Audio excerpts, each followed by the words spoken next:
Aujourd'hui, je m'en vais en Colombie-Britannique faire du vélo de montagne. OK tout le monde, désolé les protéines, mais changement de plan. Vous aviez peut-être préparé des jokes, fait que je vous laisse faire une couple de blagues là, sur le vélo de montagne puis le hiking. On va y go. Il s'est pas déjà blessé, lui, en hiking? Ben oui, depuis, il y a une barre de métal dans le bras. Il a pas pu s'habiller tout seul pendant 1 an. Bon, content là? Maintenant, on passe aux vraies affaires. Hey Protéine, on est un groupe d'humour de l'Ontario, on tripe francophonie canadienne, puis on s'en va la rencontrer. Parce que oui, il y a des francophones hors Québec. Il se passe beaucoup trop de choses dans les écoles présentement en Colombie-Britannique pour aller perdre mon temps à jouer dans les montagnes à Squamish. Là. En fait, la langue française est en train de brasser le système scolaire présentement là-bas. Alors, je m'en vais rencontrer du monde extrêmement pertinent pour en parler. Il y a près d'un demi-million d'enfants en Colombie-Britannique et certains d'entre eux fréquentent l'école. Il y en a même qui se font éduquer en français. Le Conseil scolaire francophone de la Colombie-Britannique compte plus de 6000 élèves dans 43 écoles. Vous pourriez croire qu'avec tant d'étudiants qui maîtrisent la langue de Molière et de Guylaine Tremblay, les programmes post-secondaires en français de la Colombie-Britannique se multiplient. Eh bien, vous auriez tort. Bien qu'il existe quelques options, il reste encore beaucoup de chemin à faire. Et que dire de l'incroyable cause juridique du Conseil scolaire francophone et de la Fédération des parents devant la Cour suprême? Eh bien, il faudra continuer d'écouter pour en savoir plus. Il pleut. Beaucoup. Sans arrêt.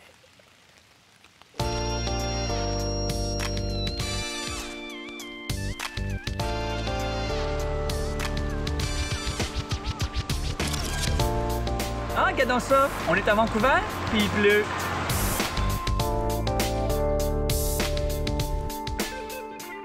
Et donc, le conseil scolaire francophone, on parle bien d'écoles de langue française. Là. On n'est pas dans les écoles d'immersion, parce qu'il y a peut-être des gens qui sont surpris d'entendre qu'il y a des écoles francophones ici. Oui, alors on a eu le droit de gestion de nos écoles en français il y a plusieurs années.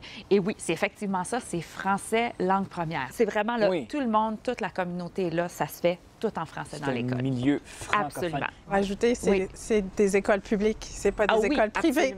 Oui, c'est ça. On passe notre temps à expliquer aux gens, non, on n'est pas une école d'immersion et non, on n'est pas une école privée. Il y a aussi une espèce de boom dans la population étudiante dans les écoles francophones. Oui. La population étudiante a doublé depuis 2001 à peu près. Oui. Qu'est-ce qui explique ça? On fait plus de bébés, les francophones?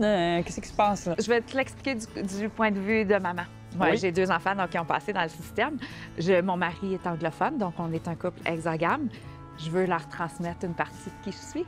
Alors, toute cette transmission linguistique, transmission culturelle, c'est ça que moi, je voulais comme maman et je pense que c'est ce qui nous rallie beaucoup quand on met nos enfants dans des programmes francophones. C'est aussi que, avec le temps, les choses grandissent, puis que les parents ont de plus en plus confiance dans le système, dans le conseil scolaire. Donc, ça grandit, donc bien sûr, il y aura de plus en plus de monde. Bien, je pense qu'il y a aussi le fait que les parents, oui, ils ont peut-être une confiance dans le système, mais maintenant, ils savent qu'il y a un système francophone. Alors, je pense que maintenant, c'est plus être... c'est la visibilité. On attire de plus en plus et maintenant, on garde les enfants.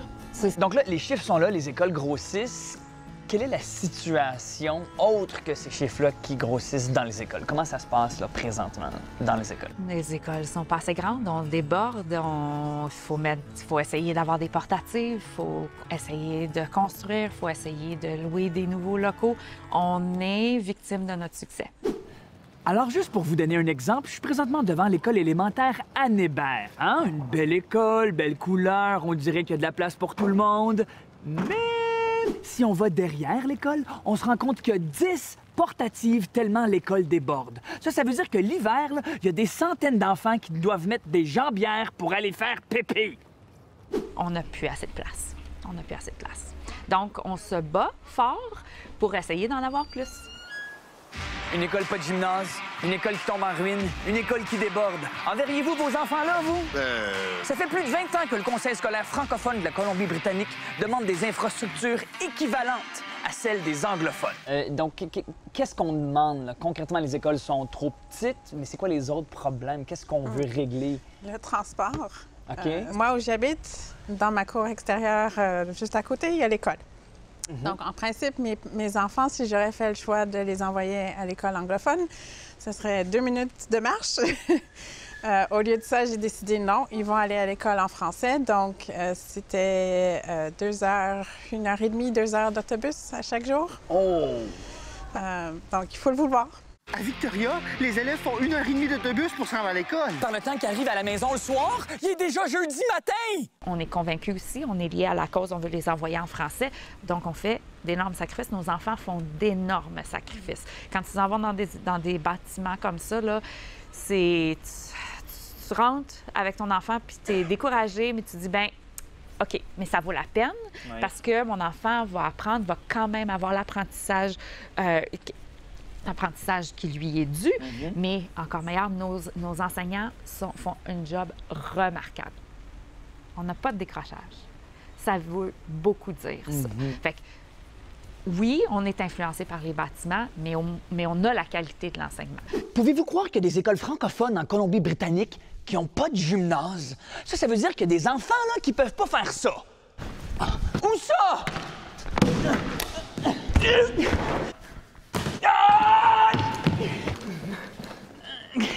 Pensez à tout ce que ces enfants-là manquent. Il y a 10 ans, la Fédération des parents, le conseil scolaire des parents se sont rassemblés, ont commencé à parler, qu'est-ce qu'on fait? Et la décision, ça a été, bien, on va poursuivre le gouvernement. Et depuis 10 ans, la cause a commencé. Les parents, les intervenants se sont battus très fort, ont travaillé extrêmement fort. On est allé en première instance, on est allé en cour d'appel et on a porté tout ça en Cour suprême du Canada. Et on s'est fait entendre le 26 septembre dernier. Une victoire en Cour suprême du Canada, ça aurait des retombées positives inestimables. Mais une défaite, ça serait catastrophique pour tous les francophones au pays. Est-ce que vous êtes tanné? Est-ce que c'est frustrant de sentir qu'on doit toujours défendre ses droits puis rappeler notre existence pour avoir droit aux mêmes choses que les autres? C'est un peu des deux. C'est frustrant, mais on est prêt à... Faut jamais abandonner, hein? Faut jamais abandonner. On savait en commençant ça, les gens qui étaient là, qui ont commencé cette cause-là pour nous, savaient que ça allait pas toucher directement leurs enfants.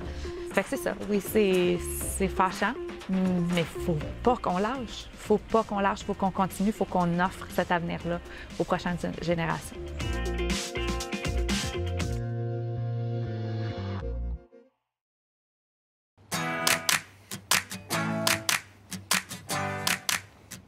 Il pleut.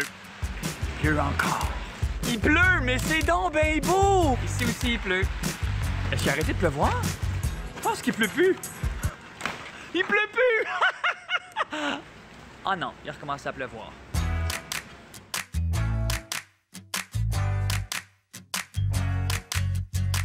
Éric Leclerc, on est dans ton école. Tu es le directeur de l'école secondaire Jules Verne ici à Vancouver. Tu fais partie du conseil scolaire francophone de la Colombie-Britannique depuis les tout débuts. Oui, j'ai quand même un cheminement assez particulier. J'ai fait partie du task force du ministère de l'Éducation. Le Task Force! Ça s'appelait comme ça à l'époque. OK. Je ne savais même pas ce que ça voulait dire, de toute façon. Je suis un jeune enseignant. Et puis, on nous avait pris un groupe et puis il fallait créer un conseil scolaire francophone.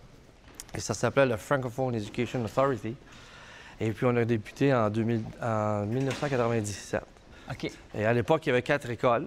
Il y avait Victoria, Chilliwack, Vancouver et Nord-Vancouver. 4 écoles francophones. 4 écoles francophones qui étaient gérées à l'époque par les conseils anglophones. Bien entendu, avec le jugement en 1995, dans ce coin-là, on a donné l'autorité aux francophones. Les parents ont travaillé très fort pour avoir leur commission scolaire. Donc, à cette époque-là, 4 écoles, une direction d'école engagée, quelques profs, on partageage les profs. Est-ce que c'était toi le directeur? Oui, le petit jeune qui arrivait. Le premier directeur d'école? Employé payé, c'était moi. C'était toi le premier employé du conseil scolaire francophone? Donc, ça, c'est cool. Oui, puis je suis chanceux. Je pense que ça arrive pas souvent dans une vie que tu peux dire que tu as participé à quelque chose comme ça. Ben oui. Donc, je suis très fier. Ça fait 22 ans que ça existe. Et puis, je peux dire que j'ai vu partir de petit bébé à l'adolescence et on est presque rendu au monde adulte maintenant. Donc, ben oui, c'est bien. On a de 4 à 40 écoles. Donc, c'est vraiment fulgurant la progression du CSF. Le problème, là, Comme s'il n'y en avait pas déjà assez. c'est que le ministère de l'Éducation en Colombie-Britannique refuse de leur financer des nouvelles infrastructures. Même si la population étudiante francophone a doublé depuis 2001. Ils sont plus de 6 000 élèves. À Vancouver-Est, l'école est pleine à 157 Comment c'est même possible? Où est-ce qu'ils mettent les élèves? Dans d'autres élèves? Comment se porte la francophonie dans les écoles présentement? Bien, on est vraiment chanceux d'avoir un conseil scolaire, premièrement, parce que moi, j'ai connu pas de n'avoir. Oui. Et pourquoi je dis ça, c'est que les organismes alentours se greffent beaucoup à nos écoles pour organiser toutes sortes d'activités. Les parents sont nos francophones, majoritairement de la communauté. Oui. Donc, en collaboration avec la communauté, on doit être communautaire à 100 on n'a pas le choix si on veut survivre. Maintenant, on a des collèges comme Éducacentre qui offrent des cours postsecondaires en français. Ici à Vancouver? Ici à Vancouver. Ah, je savais pas, c'est s'en cool, vient, ça. oui. Simon Fraser offre des programmes francophones aussi.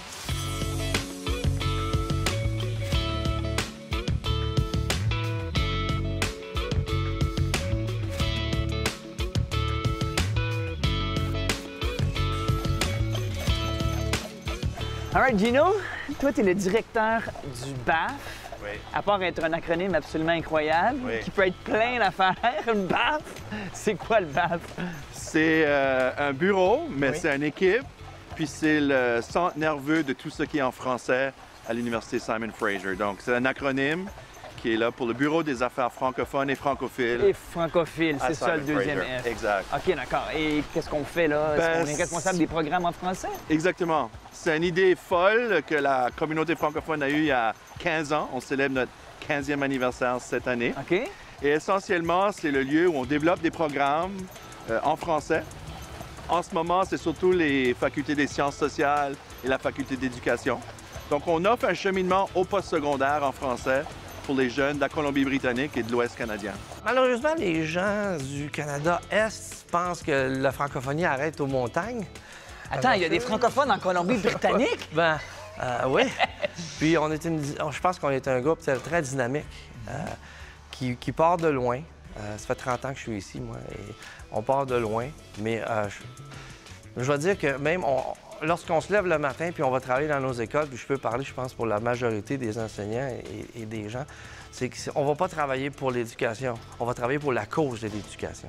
C'est très différent. OK, oui. Parce que les plus vieux comme moi, on a connu pas d'éducation en français. Et les dommages que ça faisait aux jeunes, l'assimilation qui était énorme. Puis à Whistler, l'école a même pas son école. En sachant tout ça, là, un parent francophone pourrait se dire « Eh boy, je préfère envoyer mes enfants à l'école anglaise. Boum! Assimilation! » Et maintenant, on voit une régression de l'assimilation. C'est important. Ça, c'est important. Et la raison, c'est qu'on s'est mis tout le monde ensemble, les garderies et tout ça. On les prend très, très jeunes maintenant, les enfants. Dans presque toutes les communautés, il y a des garderies, du préscolaire, les écoles élémentaires. La plupart de nos écoles débordent. La maternelle, le préscolaire est plus important que toutes les autres étapes. C'est la porte d'entrée. Donc, on aurait beau avoir une université francophone en Colombie-Britannique, si on n'a pas des garderies en français, si on n'a pas l'appui aux parents qui ont des jeunes enfants en français, on est foutu, on est mal parti. Donc, oui, c'est comme le reste de la francophonie. Donc, oui, je milite pour le postsecondaire, mais je reconnais que c'est la porte d'entrée qui est importante et c'est là que les jeunes francophones développent un attachement à la langue et à la culture. Et quel est le danger pour une communauté en milieu minoritaire de ne pas avoir de programme postsecondaire en français, que ce soit au collège ou à l'université? Bien, c'est le même principe qui s'applique à tout le système d'éducation. C'est que du moment qu'ils ne voient pas la pertinence d'étudier en français, de voir un avenir en français, ils vont glisser vers ce qui est présent, qui est la vie en anglais, l'espace anglophone. Je veux dire, on est dans un qu'on le veuille ou qu'on ne le veuille pas, on est dans un rapport de force. Donc, il faut créer des espaces francophones pour maintenir la langue et créer cette fierté-là d'appartenir à cet espace-là. C'est souvent ça dans les petites communautés aussi. Tout ce qui est francophone va tourner autour de l'école. Moi, dans le petit village dans l'Est ontarien où j'habite, la garderie est là, l'école est là, bien sûr. L'école, c'est vraiment le cerveau, c'est vraiment le centre de service. Et on a encore beaucoup de chemin à faire quand même dans les communautés francophones partout au Canada. Parce que, étant minoritaire, il faut travailler plus fort. Toujours. Malheureusement, c'est ça. Mais Toujours. je pense que c'est ce qui nous tient en vie, puis qui nous tient énergiques. Ben oui, puis on ne peut pas juste s'asseoir sur nos lauriers, nous autres. Hein? Jamais.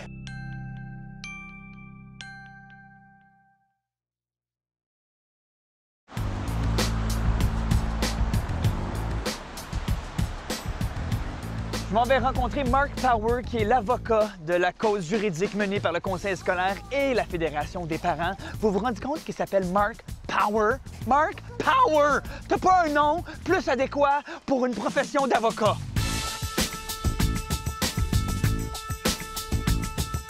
Maître Mark Power. Bonjour Vincent. Merci de me rencontrer. Pareillement, pareillement. Merci d'être là. Toi, tu es un franco-ontarien. Tu es souvent nommé comme un des top 10 influenceurs francophones dans la francophonie canadienne. Année après année, c'est quelque chose quand même. C'est même toi qui as eu la brillante idée de demander à Improtéine de faire une vidéo pour aider le CSF. Pourquoi on en parle? Parce que la cause est maintenant rendue à la Cour suprême du Canada. Boum! Parce qu'il y a une couple d'années, à la Cour suprême de la Colombie-Britannique, la juge a dit... La juge explique, en gros, écoutez, pourquoi dépenser beaucoup de sous sur les écoles de langue française quand les francophones vont s'assimiler de toute façon? Puis, oui, justement. Mais c'est comme dire, pourquoi assurer le respect des autres droits dans la Constitution, vu que vraiment les gens ne veulent pas vraiment? Bien, voyons, il n'est que logique de mettre en œuvre la Constitution puis de permettre aux gens ensuite d'exercer le libre choix. Que ce soit en matière d'équité salariale, évidemment, on ne dirait jamais, écoutez, mais c'est parce que les femmes n'ont pas vraiment besoin de 100 cents sur chaque dollar, donc on va leur donner moins. Non, évidemment. C'est la même chose en matière d'égalité raciale, c'est la même chose en matière des droits des Premières Nations, des Inuits et des Métis. C'est évidemment la même chose pour les francophones et les Acadiens. Ça a passé comment, ça, quand elle a dit ça, la juge? Mal, très mal. Comme juriste, on était sidérés. C'était la première fois que cette logique-ci, cette logique de puisqu'il y a un doute que le droit réussira à atteindre son objectif, donc on permet à un gouvernement de laver ses mains et de ne pas essayer, c'était la première fois que cette logique a été retenue, que ce soit en droit linguistique, que ce soit en droit de l'égalité, en matière des droits fondamentaux au Canada. C'était une première pour les avocats, puis ensuite, imaginez, pour les clients, tu vas expliquer ça, c'est parce que la juge dit que votre enfant... C'est une logique de « ça sert à rien ». Ça sert à rien. Ou du moins, tôt ou tard, ça ne réussira pas, donc n'essayons pas. Il y a deux différentes lois, là, j'ai la terminologie, je ne suis pas sûr, au niveau de la Charte des droits et des libertés ou de la Constitution canadienne qui sont en ligne de compte. Oui, donc l'article 23 est premier. L'article 23, c'est la disposition qui fait en sorte qu'à Montréal, qu'à Québec, qu'à Hull, qu'à Chicoutimi, on a des écoles de langue anglaise financées sur les fonds publics. C'est la même disposition qui fait en sorte qu'à Vancouver, qu'à Kamloops, qu'à Nelson, qu'à Port-Alberni, on trouve la même chose pour les francophones. Cette instruction doit être équivalente et doit être fournie là, dès que le nombre le justifie. Ah, voilà. Merci, monsieur. Oh my God, merci.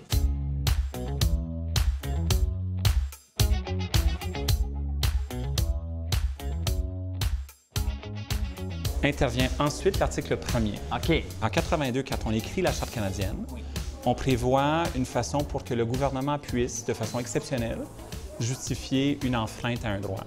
Donc, prenons un exemple. On accepte que parfois les policiers vont pouvoir fouiller quelqu'un sans mandat si c'est la fin du monde. Si on pense vraiment qu'il y a une bonne raison de croire qu'il y a une bombe dans le sac à dos, on accepte que, bon, ça ne devrait pas se faire, mais que s'il faut vraiment... On n'a pas le choix. Exact. OK. Mais c'est un seuil qui est quand même difficile à rencontrer. Dans les autres droits, que ce soit en matière d'égalité ou en matière linguistique, est-ce que l'État devrait pouvoir discriminer contre les femmes ou ne pas mettre en œuvre l'article 23 parce que ça coûte trop cher? C'est ce que la juge a conclu. Écoute, cet argument-là ne peut pas tenir la route ici en Colombie-Britannique. Pendant le procès, vers la fin du procès, le surplus provincial, veux-tu deviner? La province n'était pas en déficit du tout, là. 100 millions de dollars de surplus, pas accumulés, dans une seule année. Ce qui est étonnant, c'est que l'argument a tenu la route. Oui, c'est ça. Justement. Sachant qu'il y avait énormément d'argent dans les coffres. Justement. Mais écoutez, la Cour d'appel de la Colombie-Britannique a accepté.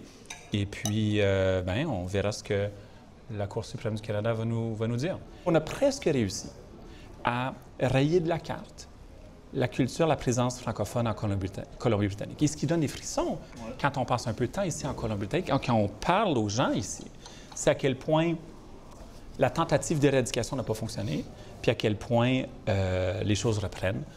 Et à quel point aussi, et surtout peut-être, la majorité anglophone et allophone accueille comme jamais sa présence francophone. On en est presque fiers. Bon, peut-être pas assez, ça prendra un peu plus d'argent pour quelques écoles de plus, mais les mentalités ont changé. Les mentalités ont changé, que ce soit à Vancouver, à Victoria ou ailleurs. Ce n'est pas la même dimension et ça donne espoir.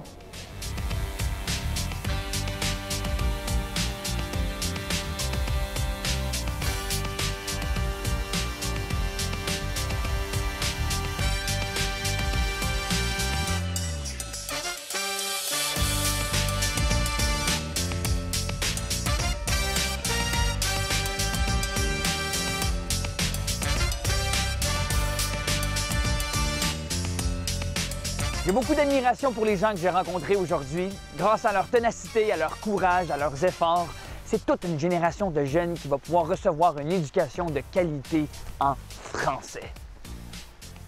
Ça, c'est mieux que n'importe quoi moi j'ai jamais fait.